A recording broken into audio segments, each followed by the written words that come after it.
couldn't get his hands on that Echo. Incredibly potent pick. Got it added to the mix there. So for top lane, we're looking at Trundle, Maokai, Poppy, and that Echo. Very likely that these two players will pick it up as well. But we've got the first bans coming through. There's the Twist of Fate ban, actually something we were looking at that might be a contested pick in this one. I'm actually not sure if it is that likely, because I wonder if these teams have been incorporated in their plays, in their scrims, because they've been on this patch for so long. But if neither side really picks it up, well, may just be able to ignore it.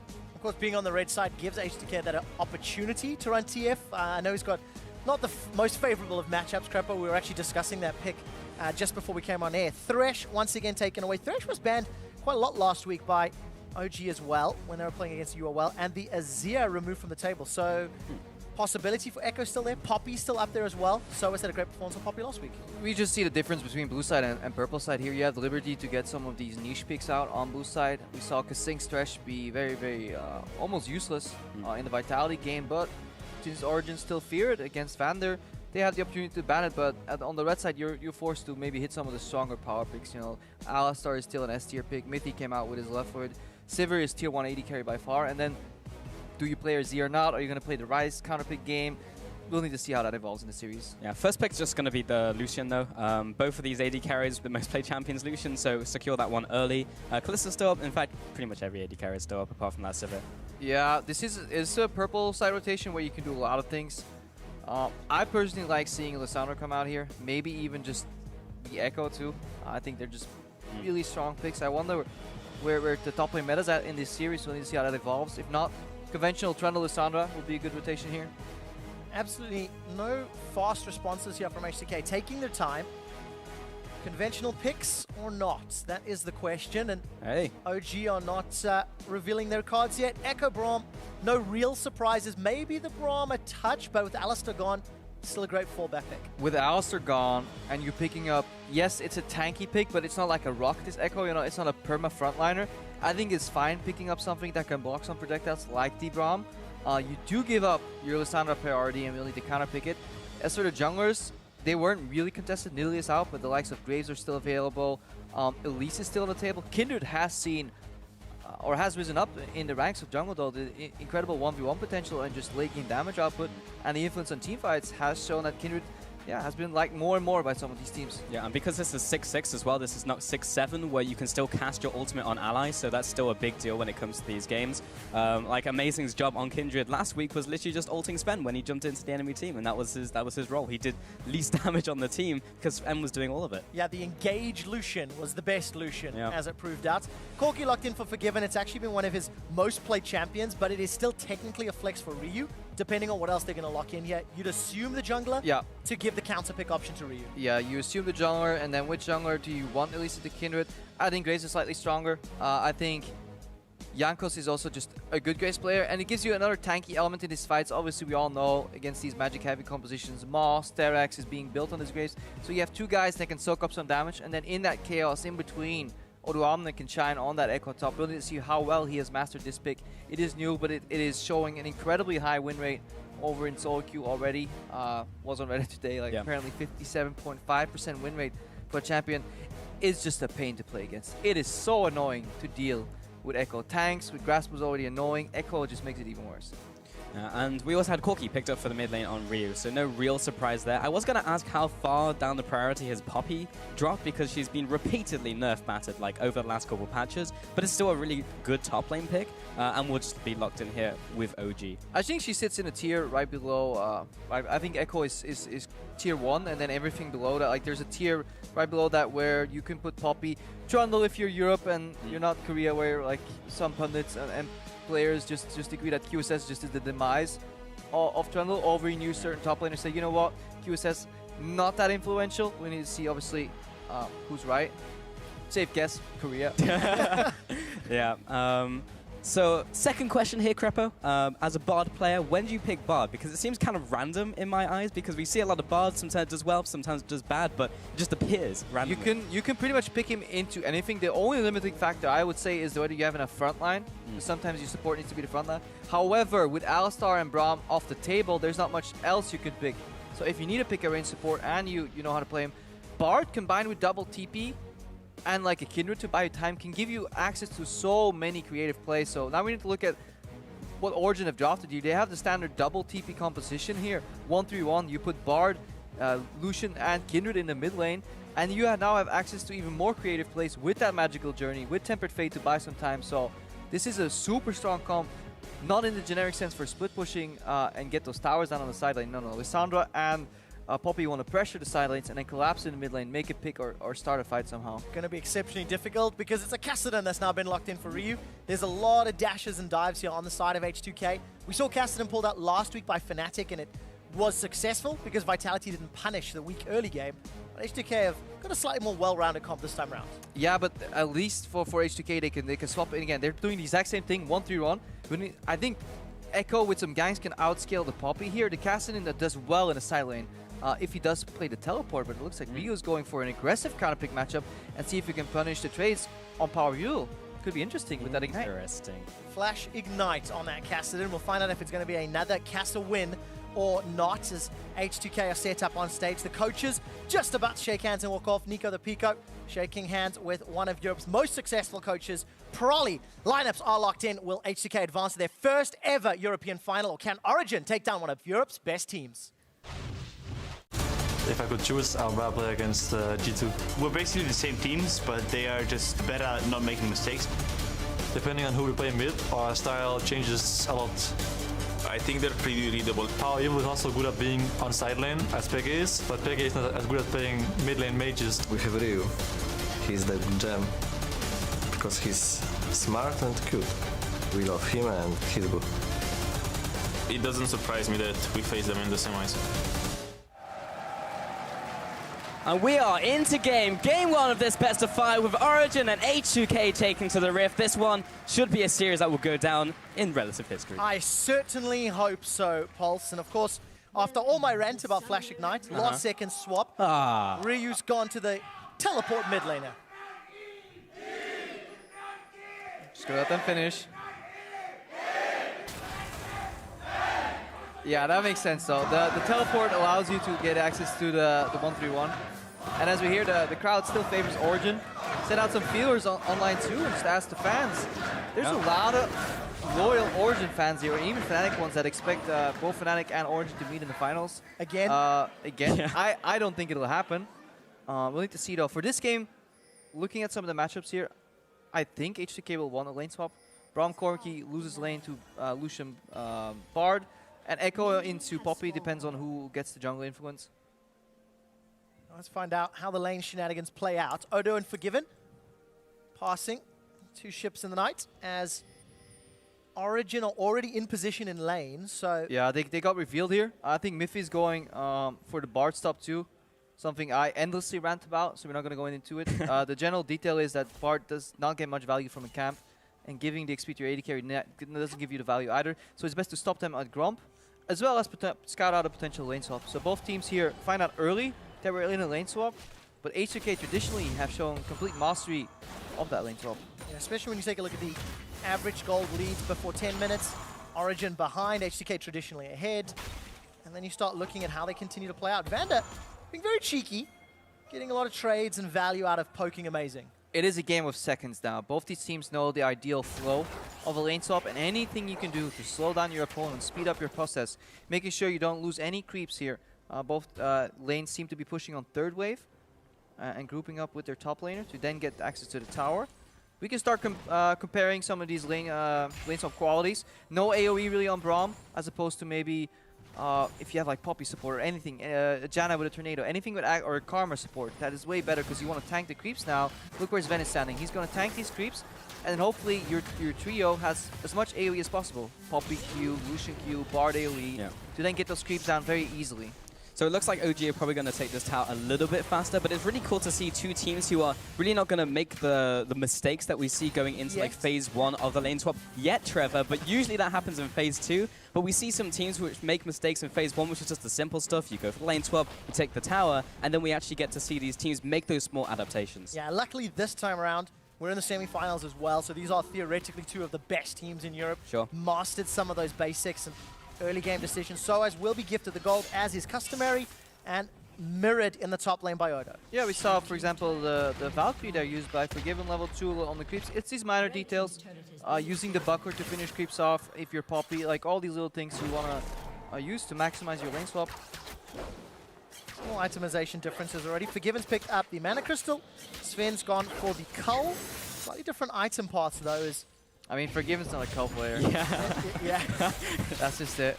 Yeah, I mean, like, of all the players, well, mid lane was getting chunked down from Ryu, but yeah, Forgiven will not pick that one up. Miffy, it was looking for the Cosmic Binding through the minion, try and get the stun onto Odo, but Sven will carry on farming, which is pretty much what he wants to do in this scenario, especially with that call, and they'll just be pushing up in the top lane. Yeah, both top laners going to base, rejoin their team after bouncing the wave. We saw some of the devastating effects it can have if you do not bounce the wave. The latest example of that was Apex versus TDK over in the North American Promotion Series, where a lane wasn't bounced and suddenly the game was over and Apex kind of tilted off the triple kill that followed. So it's really important that you adhere to conventional lane swap strategy, or that you really understand what you're doing if you do shy away from that. All right, let's find out what the decisions are. Vander got a cheeky Winter's Bite onto Soaz that delayed his back and just slowed down the tempo. You can see Soaz just leaving the base in the minimap, whereas Odo's already jumped into lane. Sven and Mithy, they're on the top lane tower, equal by Forgiven and Vander down bottom. So we see a complete repeat of what we call phase 1. This is where the decision tree kind of sparks open, and where you can, while the team on the top side of the map will get a Rift Herald with their jungler and support most of the time, the team on the bottom side of the map could choose to maybe push for tier 2 if they're quicker, bounce and get some farm to to top laner, or get access to a dragon. But we've seen Europe really shy away from these dragons. LCK on the other hand loves their dragons. So we need to see what H2K does. Because probably as a coach, it's one of the smartest for me. Lane swap and just macro coaches. So I'm going to follow his lead. Well, a couple of things to keep track of. Kindred was able to get the crab, which means that that will be the first stack going over. I believe that's the second one. So actually was on the right side that he really wanted it to be on. And as we get into this, we'll also have a couple items being picked up. Specifically, Power of Evil has picked up the Negatron Cloak. I often see the Sandra go for the blasting one first because it allows you to go into either Rod or Abyssal Scepter, whereas this one tells me he's probably going to go for the Abyssal Scepter first or just go straight for the Rod after that. But it's just a slight difference in itemization, which is curious since he's not against an AP jungler, but he is against an Echo as well. Yeah, just what makes sense the most is that Kassadin lane, you always want to queue your opponent. You never queue the creeps. Lissandra lane, you just want to AFK push, so you don't care how much damage you deal to the Kassadin. You let the minions do the work for you. So Power of Evil just wants to take as little poke as he can from Ryu while repetitively pushing in the wave. I think that is the logic behind this early Negatron. Avoid getting all in, play the push game, and then have influence impact in other lanes by either teleporting or roaming. Now, both teleports are down for Power of Evil and Ryu as it stands. CS numbers are very even as they can be. Soaz is just minorly behind Odo Wamno when it comes to levels, but take a look at the push that is being set up. Amazing on screen with that Doom's Eve, the Rift Herald buff, should be able to meet Sven and Mithy fairly soon, and Odo's currently alone. No 4-man mirror here. Usually you see a 4-man mirror because Echo can soak a little bit of experience, but then has to obviously back off. We're seeing we're looking at a 4-man Herald push into 1 and 3v0 at the other side. Adaptation from Amazing though as he's flanking in the mid lane. Looking to catch out Ryu potentially. And the flash and the lockdown and the ultimate. Amazing's coming in with the damage, and that's just the first blood going over to Origen. Made it look easy. The action's not over yet, Pulse. Odo throws down the parallel convergence. The stack and the tower pressure's actually in favor of H2K. They will secure the inner turret, and if we catch a glimpse of that bottom lane, has Origen been able to equalize it? Not just yet. So a kill for Origen, a tower for H2K, and H2K are pushing onto the inhibitors. Yeah, the plot thickens here. The kill trade cost them momentum and push on the bottom lane tower. Odoam is holding the fort right there. Half HP inhib tower here, that's the cost of the play. Can Miffy arrive in time to stop this? Well, he's gonna try, but he's only a bard up against a triple man push. Now Soaz comes in, be landing the hammer shock onto Jankos. He will be backing away, so they do prevent the tower from falling. Used exhaust onto Jankos to try and mitigate the damage, and H2K have not backed away yet. They're still sticking in the lane, and Sven's been left alone to push up top. We've got a little bit of a duel going back and forth. Sven sidesteps out of the convergence, will channel the culling. Good damage onto Odo. Yeah, and because H2K understood how important it was to tank these creeps, not let their own creeps take any damage, they had so many minions available after that tower went down that they punished the detour that Amazing took by pushing in towards the inhib tower. Little close call there. They actually end up ahead in gold overall with that tower trade because the bottom tower was defended, wasn't able to be rushed down 3v1 the other side of the map, it was 3v0. So we need to see if Origen can capitalize on their kill. Otherwise, H2K just came ahead smarter. And macro play, early game, lane swaps, some calls from H2K, giving them the advantage for now. Unfortunate for Jankos. Some of the stats I was looking at, he'd actually been involved in 12 out of his team's first bloods in the 18 games. This is the first one in a long time where he's not actually been around. First blood king of Europe, getting upstaged by Amazing. Yeah, well, there's plenty more games in this series, so I'm sure he'll come back in the next ones, Trev, but we'll see how that one goes. Amazing, he's just passing from one jungle to another right now. And H2K, so 3 towers to 1, definitely have the advantage in this game, but what they don't have the advantage in is the fan vote, because Origen are on 75%. Local fans as well. True, Those I'd be Origin scared if cards. I was up against those war chants. But let's take a look at the tower. So outer turret top is still available for Origen to take. And currently Odo's gun up there to defend. 27 CS, he's got access to that chrono break, and Soaz still working towards the verdict. But Sven is shoving this tower in. A light breeze will knock it over shortly. Yeah, well, the CS is pretty similar. Odoamne is about 3/4 of a level ahead due to the fact that he was defending, Soaz was good pushing. So Soaz looking to soak up some experience here, though, because Jankos is not in time here to punish him. So they should equal it out. I think we'll see a pretty stale mid-game here until it evens out and we see the laners go to the side lanes with the teleports and put the AD carry in the middle. Forgiven's building towards the Triforce spike, though, which means you'll have a lot of poke and really just good power spike for these little sieges. Well, got Sven trying to recall, but Odoamne's going to get the interrupt, and there's so much damage coming out from the Z-Drive Revenant and the follow of the auto attack, so he's going to jump back with the Chrono Break, seeing the teleport come in, and that will answer with another cancel TP. Jankos now contesting this red buff over Amazing. Q does not land, and now he may be chased down. Red buff going over to Jankos, and he has the advantage with his team pushing up. H2K are prioritizing these towers so intensely. Forgiven and Vander not letting up on the minion wave. And so as fires the verdict just to defend or thwart any further push. H2K even out the gold, even though Origen got their top outer turrets. Is it worth in that situation to actually use the Keeper's Verdict rather than just let it time out and then have the cooldown for later? I mean, you could let it time out. Soaz just really wants to make sure that he can base. Yeah. Because in his head, he needs to get to that empty lane as soon as he can. Because one thing Origen did wrong or chose to do and were punished for was setting Soaz behind in lane sub scenarios. When there was big waves coming, very often Sven was given these waves, and then Soaz fell behind and he had no impact, and then obviously everybody and their mother was calling him a really bad player, but it was all due to resource distribution from Origen. At least I like that they're fixing it right now and making sure that he stays even with Odoamne on that Echo. And the game is as even as it's going to be. Basically on gold, one extra kill for Origen versus the tower for H2K. The early stages of that lane swap has been played out almost equally. It's one focus on kills, one focus on towers, and that's already some growth for Origen. When, truthfully, they were quite far behind in terms of decision-making during the regular split, but obviously playoffs is a whole different beast. Yeah, they played the ultimate standard play with the Rift Herald 4-man push on the bot lane tower. H2K was ready for that, decided to adapt. They were caught a little off guard, though. I think that roam from Kindred mid could have easily failed if Ryu was just slightly more aware. But in playoffs, we see people punished for behavior that sometimes they get away with. Look at Cabochard in the Vitality series. He always pushed up and he got caught.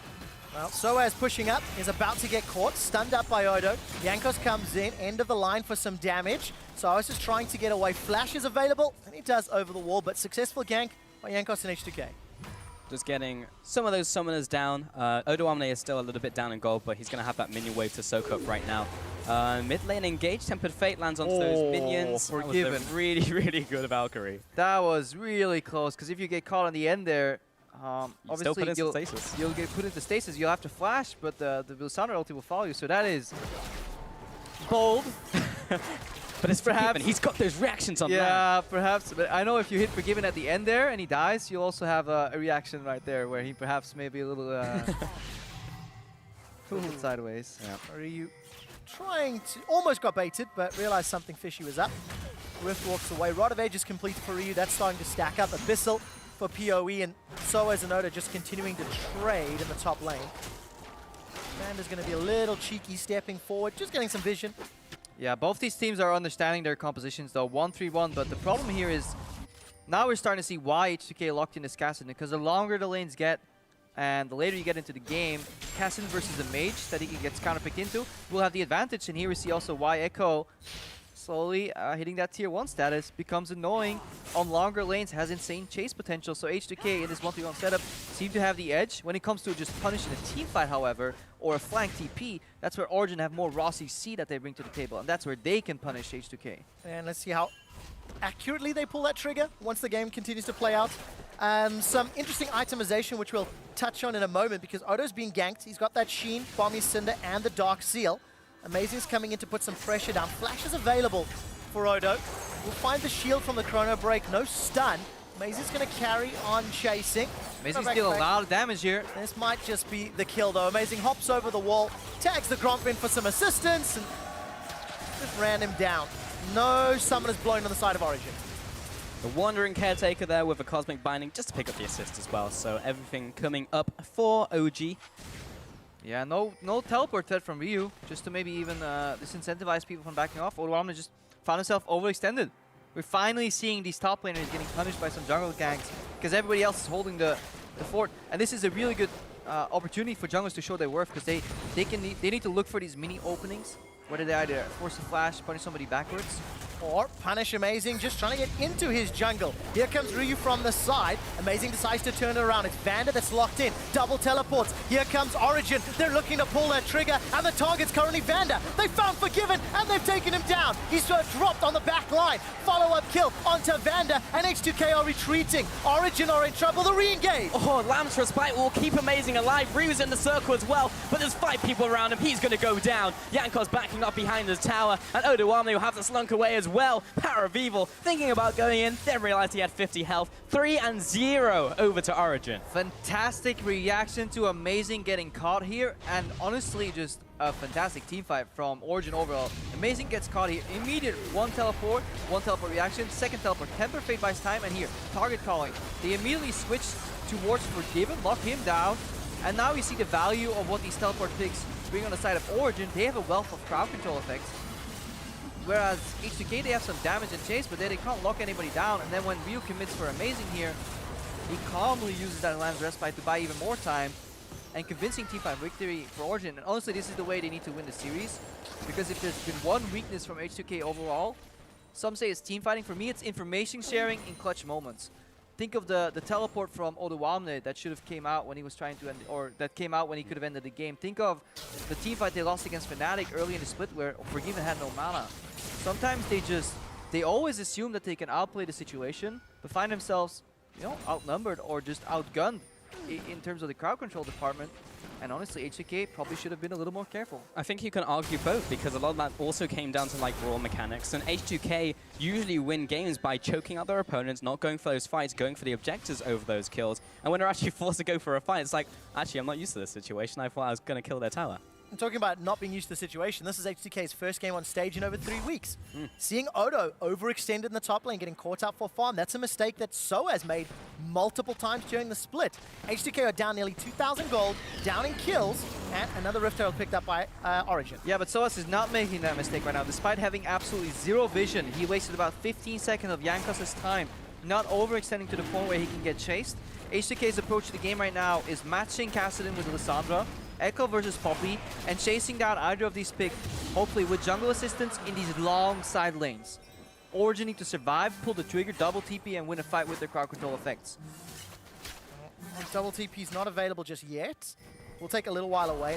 And H2K giving up all these kills before 15. It's the most kills they've given up all split long. Tempered Fate will hold Vander in place, and Yankos is trying to buy time with the smokescreen. Vander manages to at least class the Fisher, but Origen stacked a lot of ultimates, got the kill, and will follow up with the tower as well. I mean, that's information sharing. Just straight up called out. Didn't realize there were 4 people just around the corner, and that's another pick over to OG. Yeah, really good mastery of the 1-3-1 here. It seems that Xpeka has been teaching Origen as a team, because that was one of his strengths in previous seasons. It's just as a player overall, they're pushing up the side lanes and then somehow marking mid outside of vision or outside of knowledge of H2K, and then using the Tempered Fate combined with Glacial Tomb. Again, buying time when everybody moves close and just annihilates Vander here, while H2K is still stuck on the side lanes with no teleport. And that's actually something Power of Evil specifically called out last week. He said that watching Peke scrim with the team, play with the team and train with the team, taught him a lot about how to look at the map, how to communicate. And, you know, we're starting to see some of the fruits of their labor. I mean, our typecast, our stereotype of Power of Evil was that there was a mage player in the mid lane that couldn't play teleport mages. Yeah. And he always hit mid, never side lane. Now he whips out the teleport. Lissandra has done fantastic. Teleport was right. Target selection was right. Now he pushed up side lane and came in for the pincer and caught somebody out too with assistance of his team. Textbook play here, and honestly, Origen surprising. I'm going to revisit the items as well because Amazing 4-0 and 2 in this game has 5 stacks on Kindred. And it's gone for the Runeland's Hurricane, actually, before he goes for the defensive stats like the Hysterics, very similar to a Graves build. So I guess he's just looking to hit multiple people on the front lines with Hurricane so he can get the stacks. Just so much damage on the side of Origen that H2K can't even kill them all, let alone in time. And when you're ahead, you can actually spec into more damage and just blitzkrieg all over these fights. Yeah. Sata Devourer completed already as well. Very, very good performance for Amazing. He saw the damage stats last week that we were poking some fun at and has decided to prove everyone wrong. Full damage, Infinity Edge. Quick look. Teleports are available on both sides. Odo's going to go toe-to-toe with Power of Evil, and Power of Evil actually fancies his chances, especially with the support coming up through the jungle. This could become explosive as Amazing has found Odo. A chrono break away from Odo, but he's caught! He's a lot of ultimates down. Odo only gets the short end of that stick. Ryu will be backing away, flash away from the Tempered Fate. Suaz now comes into the fight as well. Ward over the wall, another fast kill to OG. H2K is setting up the play, but Origen is the team reacting faster nonetheless here. Good adaptation here. They move over into the enemy jungle, use the magical journey to close some of these distances quicker, and then a control fight yet again. And Odoamne, he's kind of stuck in the wrong matchup here. He doesn't have any magic resistance, so he can't actually duel this Lissandra or chase her out alone. He needed assistance, but his team was slower than Origen here. Immediate, pull of the trigger again. So Origen on top of their game. And it's definitely working out. 4,000 gold in the lead. 7 kills to 0. And of course, even out those tower trades from earlier in the game. Now, it is 20 minutes in. Ryu's almost got that Abyssal Scepter completed. We can see him pushing top lane. Odo's working towards that Sunfire Cape. Like, there is still some scaling and some time on the side of H2K, but they are down so much gold. So, talking about expectations and people saying H2K probably going to be a fast series, 3-0, maybe 3-1 at best. Currently 7-0 in this game. Origen constantly getting his kills, Amazing in the jungle, constantly pushing up. And OG were like, or it was specifically Miffy was like, we have to play better than game 1 in that sloppy series we played, and so far they have been. But yeah, that's the beauty for me for playoffs and having these teams prepare for a single opponent entire week with access to high-level league right before it. Teams just get better. And based on the evasion that we had of H2K as a whole, the way Origen played versus Unicorns, this game was projected to be 3-0. I'm pleasantly surprised because Origen have fixed many of their issues, and H2K are getting punished for some of theirs. The greed, the Skassan pick is so far not paying off. It also feels like one of those picks that does better in scrims than on stage. The most exciting thing is we've potentially got 4 more games of this if H2K can rectify some mistakes. That, to be fair, before that can happen, Origen actually have to close the game out, and setting up vision around Baron. Look at those pinks. 1, 2, 3, 4 leading into the Baron pit. They've got deep vision in H2K's jungle. I think the Purple Worm is going to be a bait or a target on the side of Origen. Yeah, obviously, Baron control is next on the agenda of any team that's ahead at this point in the game. Looking at the blue trinkets, though, 1 blue trinket only available for H2K. Perfect vision control here from Origen. And not only, usually baiting a Baron if you're blue side is kind of hard because you can't punish with the wall in between. Magical Journey and Tempered Fate make that so much easier. It is much more perilous for H2K to face check here. Ice Cloud could come out, teleport behind you, Tempered Fate, Magical Journey on a weird wall. So many options here for Origen. They should be able to close out the bait in the next 2 to 3 minutes. I mean, take a look at the vision control over the area as well. OG just went around the area, sweeped it. Now H2K need to start walking up with 1 member, 2 members into the dark basically. And now Jankos is going up there trying to get some vision. But now he's already used his sweepers, so he's going to see some of these pink wards. But he's Graves, so this is going to be painfully slow to kill. It certainly is. Origen didn't really stick around to defend their vision, so all of that pressure from earlier just slowed it down a touch. Yeah, but they're refilling their side zone at least, where Vander has to use his kind of to check into his own jungle. By the time he gets to the pit, it's a lower amount of wards. Mithy now has a full one that he can supplement his vision with again. Yeah, Origen need to keep buying pink wards though, because they just lost 3 of their pink wards on the setup. Yeah. Gotta shop, gotta spend that gold. The edge will be the next agenda, I assume, for Sven. He's got the static shift, got Essence Reaver. Hourglass has been worked on for Power of Evil, and Ryu completed that Abyss a little while ago. So the arms race is continuing to grow, continue to scale. And Origen, they're still in control. They will pick up their first dragon of the game extremely easily, yeah. Eventually. He knew he was going to die. Cool, the guys don't look at dragons when they're burning out from red buff. They do lose complete control over Baron though, so H2K successfully bought some time here.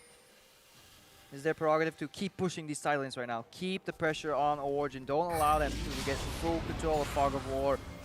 So you have to face check here. Switch to more blue trinkets. Odoane switch his one out. Second blue trinket available. So H2K now have to show us how good they are for playing from behind. We've seen them close out games, sometimes efficiently, sometimes throwing themselves at Baron. Yeah. Something else I'd like to keep track of as the series goes on, just because Amazing has had 100% kill participation in this game, and Analysts was saying how Jankos, good chance he'll just straight up outmatch Amazing, and this one, 0-0-0, has not touched any fight, and has just been farming, trying to counter gang, trying to make things happen, clearing out vision, and Amazing has been so aggressive on the map. I mean, two of the most changed players here. We see Ryu come in for some poke. Oh, a lot of damage traded back and forth. Amazing's going to heal up from the kits and H2K back away. Yeah, two of the most changed players, Power of Evil and Amazing, are also playing incredible power picks though in the current meta. Lissandra, TP, and Kindred have been phenomenal for a lot of teams across the board. Let's see how this picks adapt here. Mithy though. Oh, magical journey through the flash. You thought it was a fail flash, but it's not with Bard. He's always going to get out. Also had the exhaust and the ultimate available, so he still has that if a fight opens out. Kind of annoying that he burnt the flash though. Origen though, walking up as a support, blind into the jungle when your AD carries in the base. These are the type of things that we were criticizing them for. H2K aggressively punishing that whenever they can. Defend your jungle at all costs.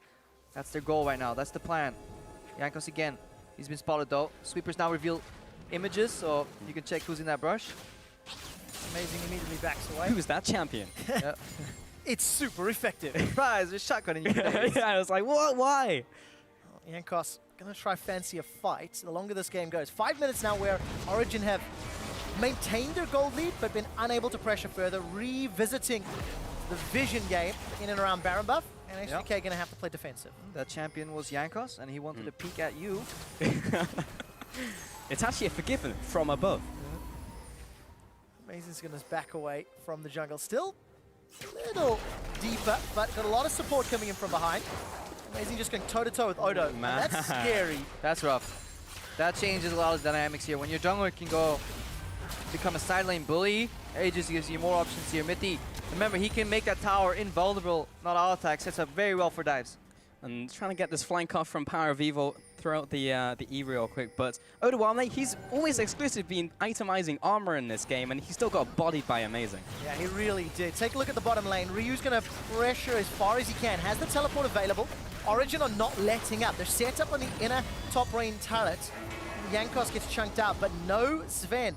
He's pushing out middle. Origen trying to apply pressure on multiple lanes. They may get some damage in a turret. Slightly slow response here from H2K. Well, someone's got to do something about Ryu at some point, but OG are just pushing 4 people down the mid lane. Okay, now Sowers goes back, but Ryu just takes the bottom tower. Now he can go back, or he can carry on pushing and do what he wants. Origen have failed to pull the trigger. They could have went to Baron to force at least some teleports and then reset the situation, build it all up again, and then get a teleport advantage. But right now they're trading towers. They're not even trading towers because Odoane is doing a fantastic job with some zoning parallel convergences to really get people away here. Amazing will finish it in the end. But in the end, it's about 3 minutes wasted. Towers traded evenly.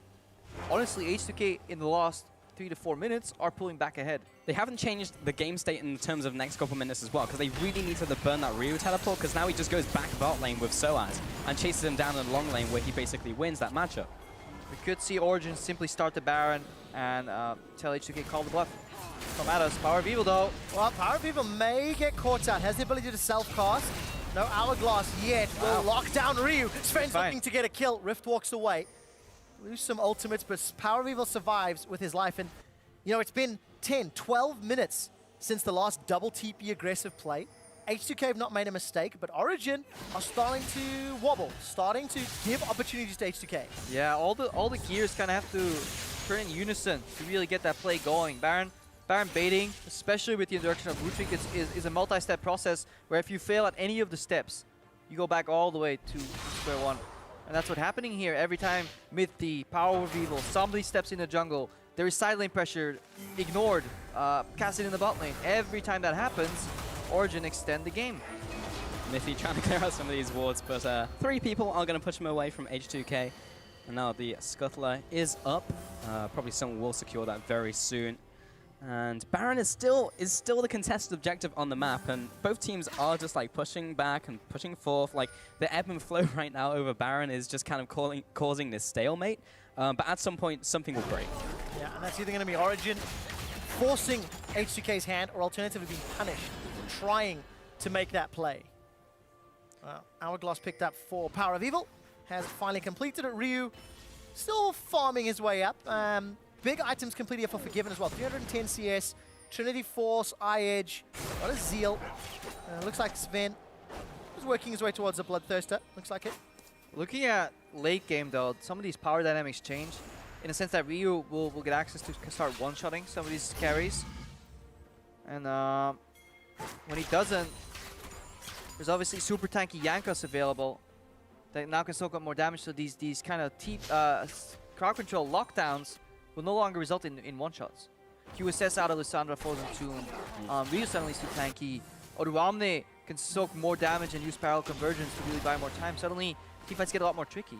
And I want to find out how Amazing plays those team fights, because at this point in the game, he's actually dealt around 33% of his team's damage.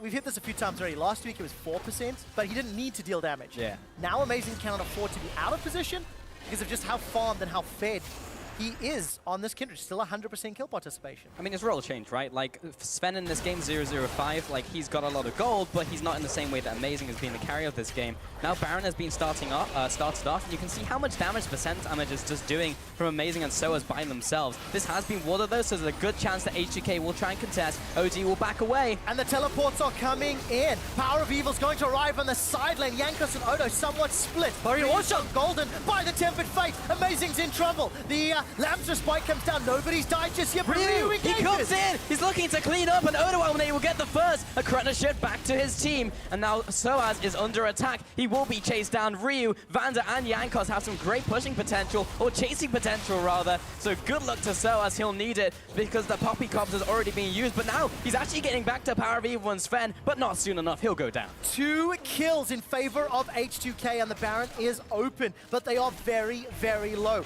Origen tried to make the Baron play work, and it did not happen.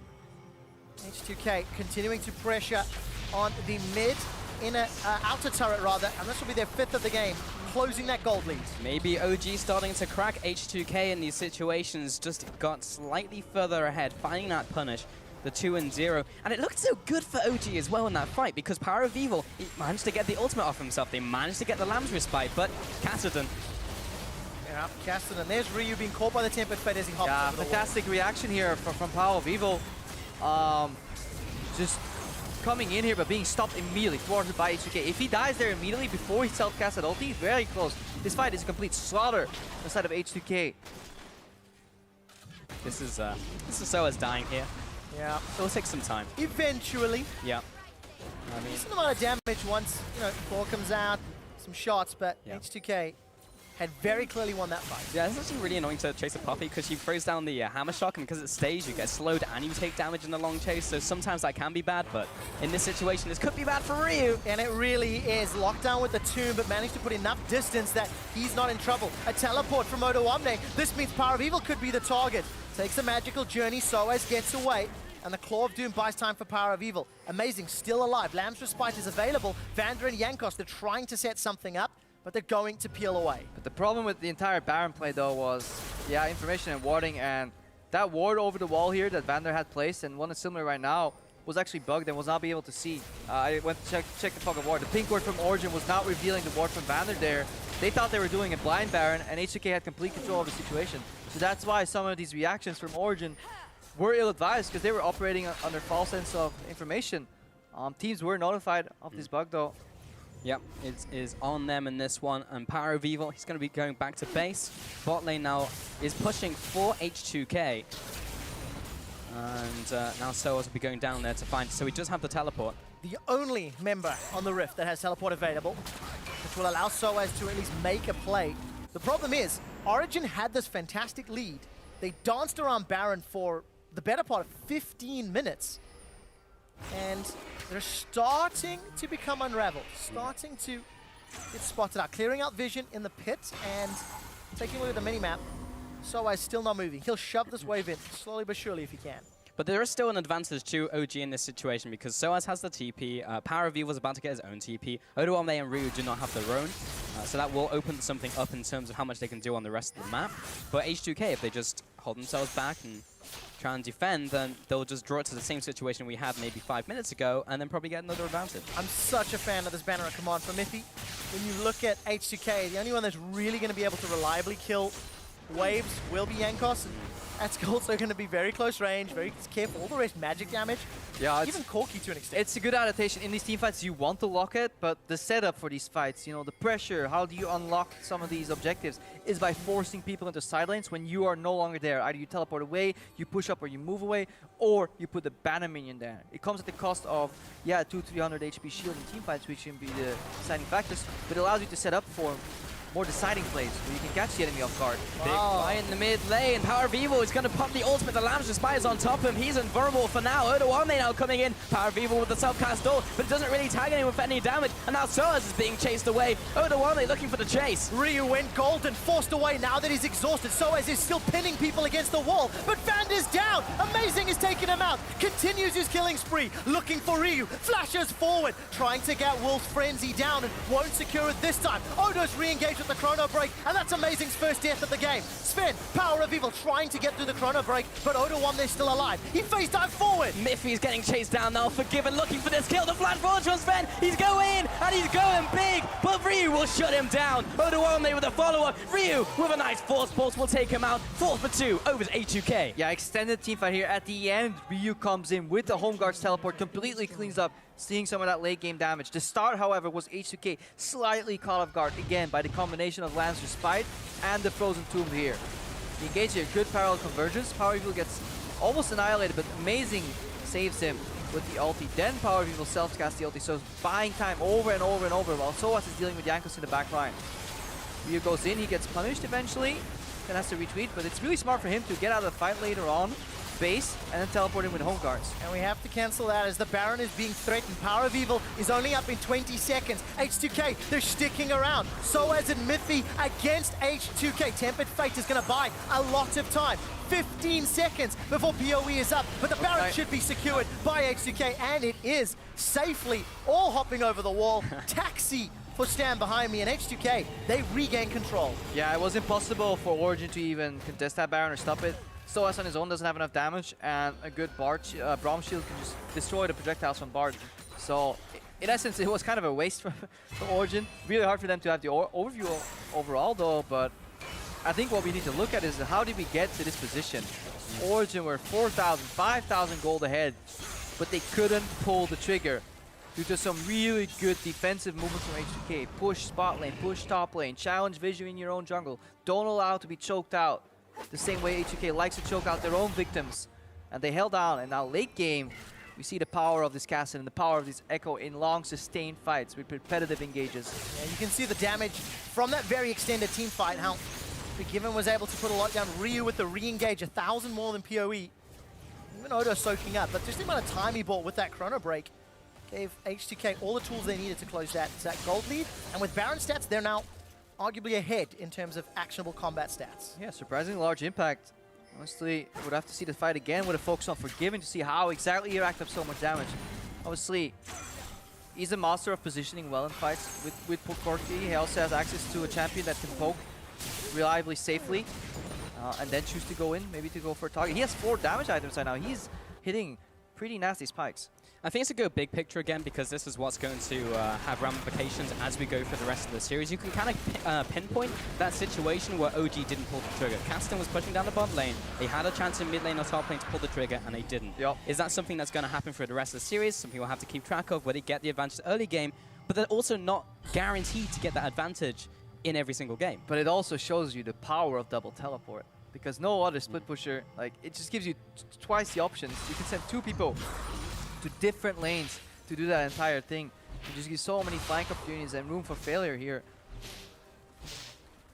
Yeah, it was good because Azir was also banned from H2K, so it's hard for OG to go Azir and then try and execute the same strategy. To be fair, we've seen a lot of teams fail at utilizing the Azir in the correct way, but if they are able to execute it, great, but they weren't given the option to do it in the first place. Yeah, if you play the Azir, you become a 3-1-1 kind of team, the same way Origen kind of played against the Unicorns, which is a lot more tricky to play because Azir can't leave the mid lane to go to the side lane because he doesn't have access to the teleport.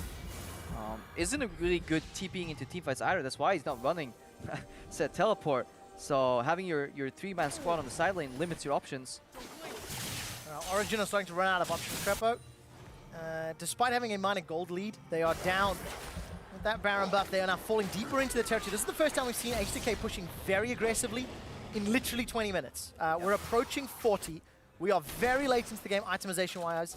4-5 items starting to be completed for the carries. Yeah, they win the push in mid in terms of pressure. Of course, they're not sieging, but like they're winning the pressure in mid with that Baron buff.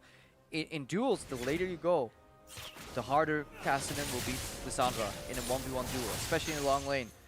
Echo is also hitting, 4 item spike. The general build for Echo is that Iceborne Gauntlet into Sunfire. If you play heavy into Magic, we've seen Spirit Visage rushes. What I like the most is you get a Spectre's Cow, then go for Iceborne, then your traditional tank build. He's now added the Randuins to that equation, so again, go in, poke, proc your passive, get out again, in again. Like this E cooldown is hitting such low numbers overall. Every 4.2 seconds, Odoamne can phase dive either in or out of a fight and just, proc that passive. So many different tools available to H2K in these team fights, and after that first fight, it seems like they've just gotten a good grasp of what all of those are and how to execute them in these fights, as well as just having the best positioning, starting up these fights as well. And you have to credit H2K. They fell down 5,000 gold by 16, 17 minutes. They were able to play passive and not be caught out of position, which would have given Origen opportunities on towers or Baron. And yes, Origen were not very aggressive in pushing that 5,000 gold lead, but you have to give some credit to the defensive play, to not making further mistakes, to not hemorrhaging more leads. They played on the edge of the danger zone because Mithy was always looking for Tempered Fates here. That's the way they got ahead. Tempered Fate, Flying Teleport, crowd control effects. Right now they're facing in jungle though. A little cheeky stun from Odoamne. So this is what they do well. Right here, this area, so many teams yielded. It's like, I walk in, put vision. No. H2K in. No access for you guys. Show me your credentials. Not on our team. Get the hell out of here. Well, there was that small period where OG had the TP advantage, but H2K, they just stalled over the last like 2-3 minutes, and now the TPs have come from Ryu and Odoamne. Now we're going to see the 1-3-1, where they have these great carries in these long lanes, where they should be able to just poke them down. They're going to have a trade here, and Ryu will back off. Still going to be an explosive fight though, because neither of these side lanes is going to break open a tower. It's all about push vision, push collapse. So the end game fight will either be one guy getting completely caught out of place, which hasn't really happened that much later part of the game. So it will be an explosive fight, and with the right damage layering, there is a scenario where Forgiven just gets blown up and suddenly Origen wins. And regardless of who gets caught, that's it. We're 42 minutes in. Death timers will be 50 seconds plus. Look at the mini-map. You can see Soaz chasing Ryu out of the jungle. Jankos, I thought, was sniffing around, but it may have just been to get some wards down. Continuing to scale up. Quite a damage build here from Jankos. Not going, hyper tanky, but you get a lot of that hidden tankiness from Phantom Dancer. Got himself a Lost Whisper as well. So I think it's fair to say non-traditional Graves build. Yeah, it's more similar to the top lane Graves build, where you go Death Stance as well. And I'm not sure if he maybe has a last item, but he might want something defensive like a Scare Axe. Now going towards the Mortal Reminder, or rather the Lord's Dominic's Regard in this one. So yeah, it's more similar to the top lane build, but he's looking for more damage on this team because you have a tank Echo, and Ryu as well is needed sometimes to scale up. It's just a really good dueling build. Phantom Dancer, the later we go in the season, the more play it sees. It's really good in these one-on-one scenarios where you're kiting away. And Graves, it obviously stacks up that true grit in fights. Every time he uses his E, he gets a charge, and then he can stack it up every time again over time. So you really want to long fights with multiple dashes in for him to get super tanky in your face, become a menace to deal with, and then Mao procs, and then suddenly you have lifesteal added to that. Origen are starting to bare their teeth, sticking around multiple members in that top quadrant of the jungle, trading some damage back and forth onto H2K, and not the greatest amount of vision, but there's a couple of wards there. Ryu's yielded some positioning on the bottom lane. He's backed away, and with Forgiven, holding on to the package for the next few minutes. Baron is up. Dragon will be up in 30 seconds. It's 2 apiece.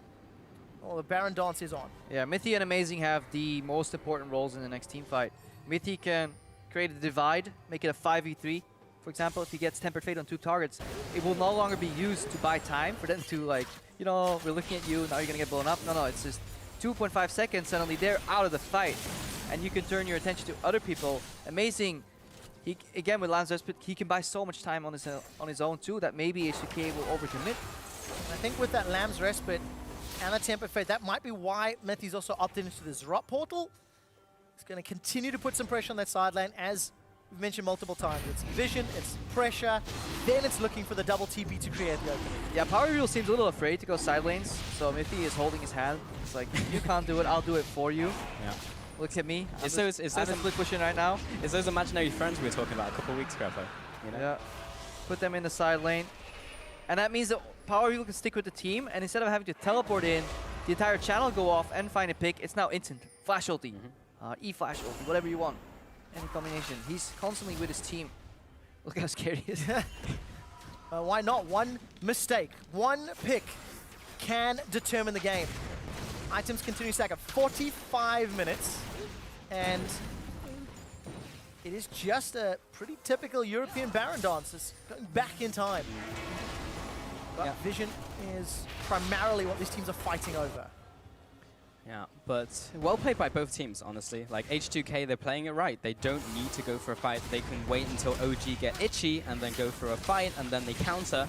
And like we've seen, once you want to bail out as OG, you're going to lose someone. Someone's going to have to sacrifice themselves to allow people to survive. And now we're just getting into a little bit closer. Both teams just posturing.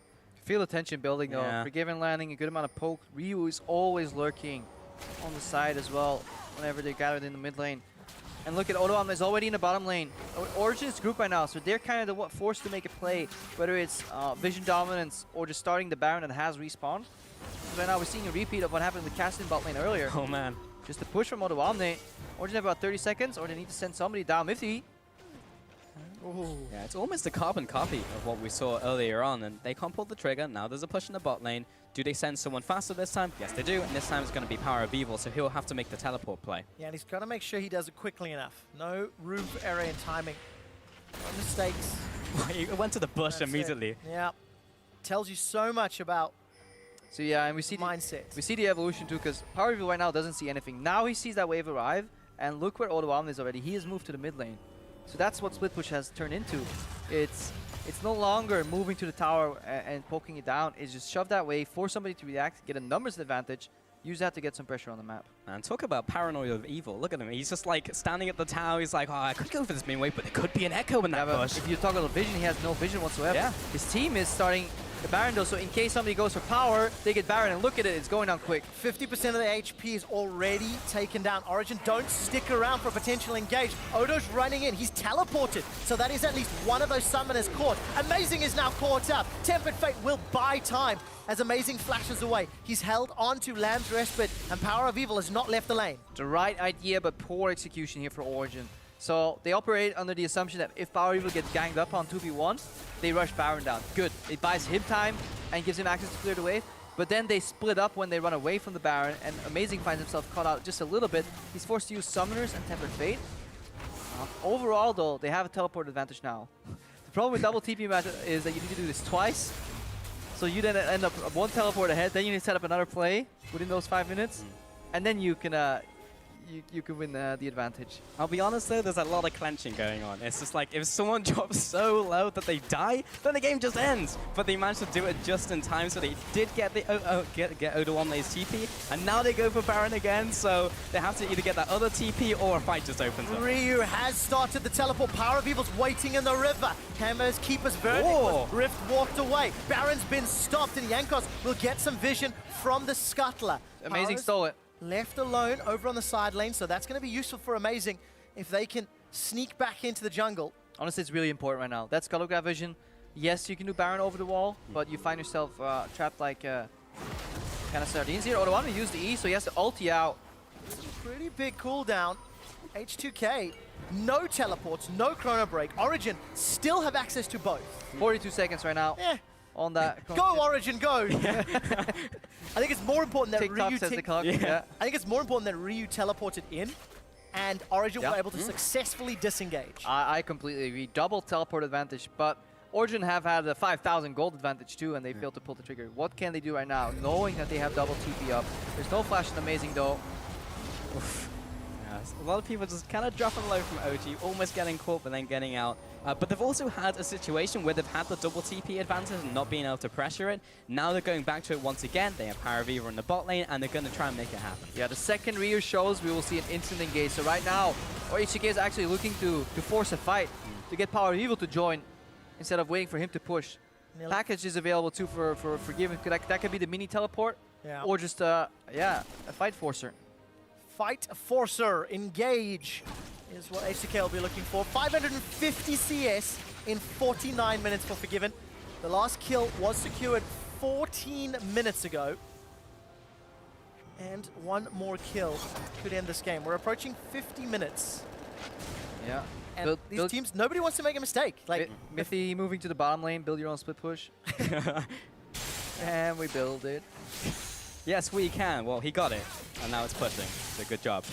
A lot of the defensive abilities as well on such low cooldowns, like Saz, he charges up the ultimate, and then he doesn't cast it. Low cooldown. Odoamne, 42 seconds on Corona Break, like he had to use it earlier. It's already back up. Yeah, when your ultimates have a shorter cooldown than your death timer, that's when you know you've hit late game. Yep. Beyond a shadow of a doubt. Odos doesn't have a lot of wiggle room when it comes to itemization. Thornmail completed. So it's going to make Sven and Amazing's life just have a little fun more right now. difficult. If you're Sven right now and you see Odoamne coming from behind you somewhere and you don't know where the parallel conversion is going to drop, enjoy your gameplay. It is so annoying to be AD carry into Echo right now. All right, build your own split push, doing work down bottom. That's 2 cannon minions, one of them buffed up by the banner of command. And the other cannon minion generally for Origen is in the top lane right now. Soaz, look at the split push. Look at that picture in picture. That is that's meta right there. Can we name him? Oh no, he's got to be Baroned up right before we name him. Yeah. Listen, Okay. don't step on toes here. Crepo is the only one Yeah, that can yeah, name yeah. those guys. Really? Oh, Yep, okay. yep. So I have left, man. Mithy gets That was dirty. It's not over yet. Amazing gets forced away. Soaz is sticking around on the top lane. Remember, no teleports for H2K. Odos has just become available. Ryu out of mana, low mana, so no more ultimates available. He's gonna base. The teleport is shy. Yeah, but look at the bottom lane as well. Both of the cannon minions are pushing. You've got Soaz on the top lane. He's going to be taking this one down. Bottom lane is going to be taken out as well if no one deals with it. The towers are secured. Ryu's got half his mana bond. Should be able to chase Soaz down. Riftwall comes out. Soaz gets away. Parallel conversion. Not enough. Ryu survives. Look at the bottom lane. Power of Evil shoves the tower in. Major mistake from Ryu. You never use your Q on a target with teleport because it interrupts channels. It's no longer silence, but you can stop the teleport. Creative use there from Soaz. He would have gotten chased down there, so that's a very smart play by Soaz. 2 teleports used from Origen. Yes, they've opened access to the inhibitors, but now H2K have the teleport advantage for the next few minutes. Yeah, but they're looking to not even use that. They're going for an early Baron here. H2K, this is how they've thrown games before, not having patience when it comes to this Baron play, because no, they can't even use their teleports here. They're going for a rush. Big team fight coming. 51 minutes. It all comes down to this, maybe. Soaz, he knocks 2 people out. It's going to be everyone versus 2 Amazing people. got it! Oh, Amazing takes down the Baron, and now Odoamne, he jumps back with the ultimate, Power of Evil in his own. The Baron's not enough. Ryu is caught. Mithy tags him with the Cosmic Binding. They're trading kills back and forth. Tempered Fate locks up Forgiven as well as Odoamne, but so is re-engaged. Mithy's on the front line. Sven's doing work. He's already killed Vander. Follow Sven's HP. He's down. H2K may have won it. Miffy's the only one alive. Triple kill, quadra kill for Forgiven. 4 and 3. H2K come up with the advantage. H2, what? H2 throw almost in that Baron pit. They had double TP set up. They could repeat what they started before. Casting in the side lane, Odoamne wherever he wants, and then they could have just simply isolated that Baron. Instead, they go for a rush, and they go for a very close team fight here. If that stun, double stun in the end from Mithy connects, this is a completely different game. Forgiven and Odo have 35 seconds to put some pressure on the base. This should result in maybe an inhib tower. Mithy, They'll definitely get inhib. no banner of command yet. He'll try to put some pressure down. He's trying to buy as much time as possible. I will have Temper Fate soon. I think they'll just get inhib here, and then they'll have to back off for the Nexus towers. Odoamne just zoning away right now. Actually, Miffy doing a lot of damage. Hey, late game memes? Yeah, does a lot of damage. Even doesn't care though. No, he's just going to take this tower, take the inhib, and they'll back away. So H2K, they won the team fight. They got 4 kills despite losing 3. Tempered Fate ultimate given it late. Too early. But Doesn't matter. nothing really to follow up, even though Amazing is just coming out of the base. Look at the target on Forgiven as well. Amazing just instantly targets him as soon as he comes alive. Amazing flashing after, going on to Forgiven. I mean, he's by himself. Now Miffy's backing him up, but Vander's also come back from base. That was a thing. Origen, showing some signs of panic here. Obviously, this is something you can't scream for, because no scream goes to 94,000 gold equal. Somebody either tilts or throws or FFs before that. We're going good opening from Solas. Knocks 2 people out here. The steal on the Baron. Let's watch this fight. Jankos goes down in the back. Solas doing great work. Keep your eyes on Sven. Cosmic Binding here. It poks on Ryu, then Ryu jumps, then he connects with the wall. That's why Ryu gets stunned here. And does Sven go in too deep here? Jankos super low. Miffy's looking for the angle on the double stun, but doesn't quite get it because Braum at least soaks up 1. And we have another fight. We have to jump back. Odo's Chrono Break defensively. H2K under some pressure as Origen were pushing forward. Ryu's teleported in behind the retreating members of Origen. I think they may be able to get away. They're stacked very tightly as a 5-man unit. And H2K don't chase further. 100,000 gold has just been passed by Origen, and they are the ones not in control. My word, at that team damage. Look at that Zeke's from Mithy. Usually you don't see Zeke's anymore because 80 carries run either 70 or 80% crit builds. But when you have an 80 carry jungle that doesn't incorporate that much crit in his build, you can give a lot of that to Amazing right now. So he's doing even more damage here. Here comes the push down the mid lane. OG just trying to get a bit of damage. Ooh, Sven, he just want to go too far forwards. He maybe get punished for it. He just wanted to hit the tower, but now Forgiven will pick up that first kill. Ryu gets the second onto Power of Evil. Amazing split it from the squad. What's he going to do? Jump into the base, buy some time. That's going to be a third kill going over to H2K. That was disastrous from OG. Another kill onto Miffy, and it all ends like that. That's depressing. A desperate play from Origen in the 53rd minute. So as we'll have a very, very long run for his life. Run! We will keep an eye on this as in the middle lane, H2K are pushing forward. Yeah, so at this point, he's in a game where you want to die or buy enough time so your KDA doesn't get lowered before the Nexus blows or your team forfeits. But right now, H2K looking to close. And honestly, tenacious defense in the mid game, but they end up getting 1 Nexus tower down. Solas gets his GA popped. And this game. It is over. H2K dug deep, defended the deficit, and pick up the first win in the best of 5. Yeah, honestly, solid play from both teams, but H2K just more solid. And that's kind of what we expected. A lot of people expected that H2K would be more consistent in the end. Yes, the early game was not good. There were some mid-game decisions that went awry, but I mean, there ultimately Origen just weren't able to pull the trigger at the right times. There was that pivotal Baron though with that with that ward over the wall. It kind of made the game incredibly tricky. That kind of